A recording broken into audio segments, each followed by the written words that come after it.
Coming up on Places to Dump Primetime, it's rivalry week as the top 6 teams in the standings all face off against each other. The top 2 teams give us what could be a dump bowl preview. The league's newest team goes nuclear and destroys a local Applebee's, while a new contender moves into 3rd place in the table. Plus, what is going on with the league's premier franchise? All that is next on Places to Dump Primetime.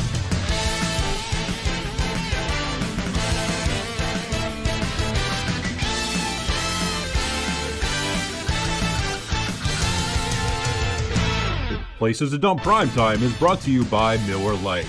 Team 0-6, turn to Miller Lite, the official beer of depression.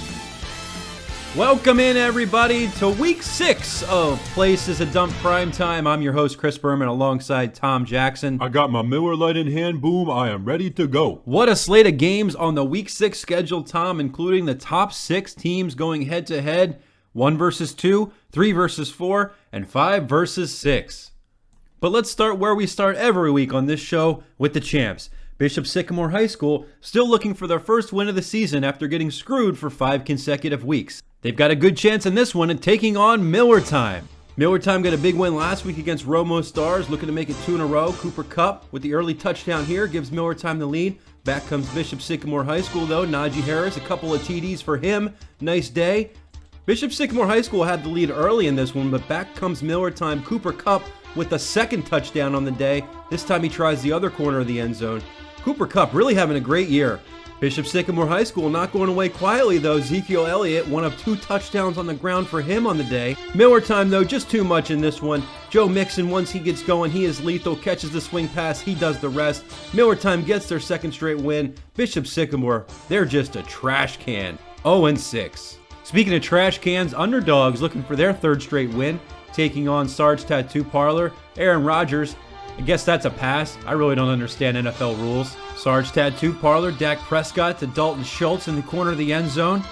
Another one here to CeeDee Lamb. Problem is underdogs has CeeDee Lamb, so double points there both ways. What's wrong with going both ways? DeAndre Hopkins gets in for one of his 2 scores for Sarge Tattoo Parlor. Really nice day for him. CeeDee Lamb says, hey, that first touchdown was fun, so I'm going to catch another one.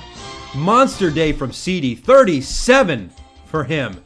Sarge Tattoo Parlor not going away quietly though. Jalen Waddle, one of his 2 scores on the day. He tallies 27, but Aaron Rodgers, just a bad man, says I own you. Underdogs get their 3rd straight win. How about a team looking for their 4th straight win? Mr. Softy taking on Sicklerville Hurricanes. James Taylor. This guy's been great the last couple weeks. 2 more touchdowns on the ground. Matt Stafford keeps up his consistent, possibly MVP pace? I don't know. 4 passing touchdowns. Back comes Sicklerville Hurricanes. Darrell Williams punches this one in. That's 1 touchdown. Here's a second. Up the middle, Sicklerville Hurricanes hanging tough. Mr. Softy, though, too much. James Robinson punches one in for a 1-yard score, and then Stephon Diggs says, ball game, let's go home. Mr. Softy gets their 4th straight win.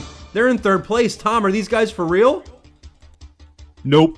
Not Game Creek, heading to hostile territory, taking on Romo Stars. This one was an absolute destruction. I haven't seen dominance like this since World War II. Not Game Creek scored 12 touchdowns in this one. You're seeing all of them.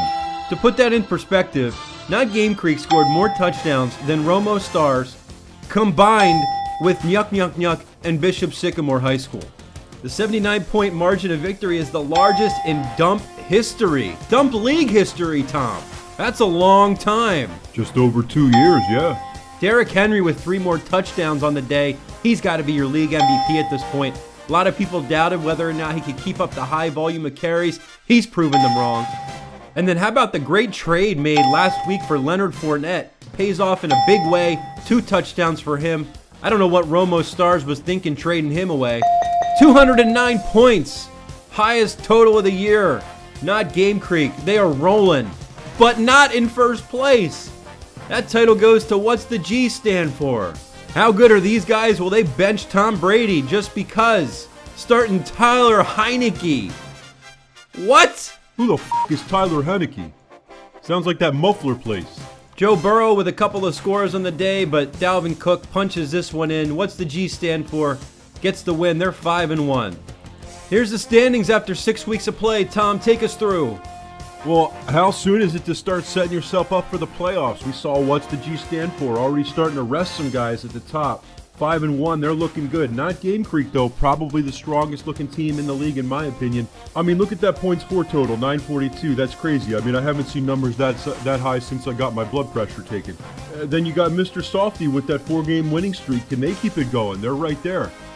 And then the logjam at 3-3. Don't forget, 6 teams make the playoffs. So the battle for that 6th and final spot is going to come right down to the end. All right, that'll do it for this week's edition of Places to Dump Primetime. We'll see you right back here next week. Can Bishop Sycamore finally get off the schneid?